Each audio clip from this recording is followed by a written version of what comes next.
अरड़ा यूं अटकी पौंदा शक न बाइज पक चऊं था भरम वफाले भटकी पौंदा शक न बाइज पक चऊं था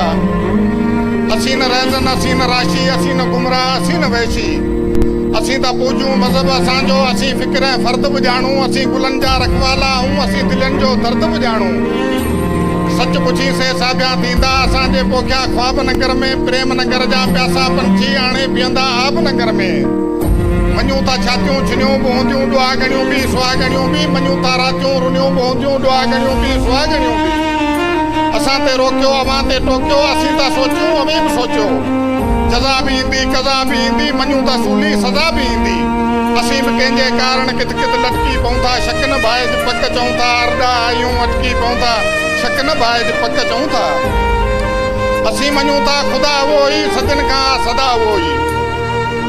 असीं मञूं था ख़ुदा उहो ई सजन खां सदा उहो ई अवीं त आया हलिया बि वेंदा अवांजी ज़िंदगी गणिजे थी पई असीं त मरणा मूर बि न आहियूं असांजी बंदगी गणिजे थी पई अड़े कमीणा किरड़ कांडेरा अवीं त आयो पननि पखीणा अवां खे अखियूं नकवी न आहे अवीं त आयो कननि पखीणा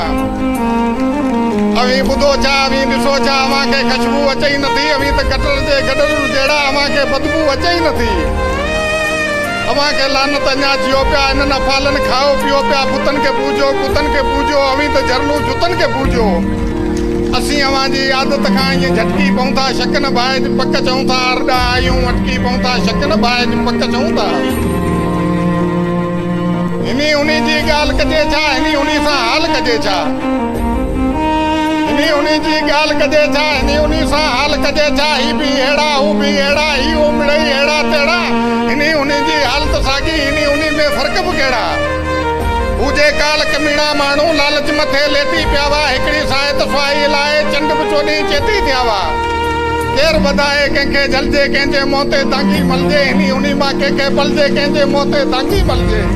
उथी मामूली करे ॾेखारियूं बदमाशनि ते भूंडा कारियूं चाह खपे थो साह खपे थो हाणे न कोई ठाह खपे थो असीं बि नारानीअ जा हणंदे भटकी पऊं था शक न बाइज पक चऊं था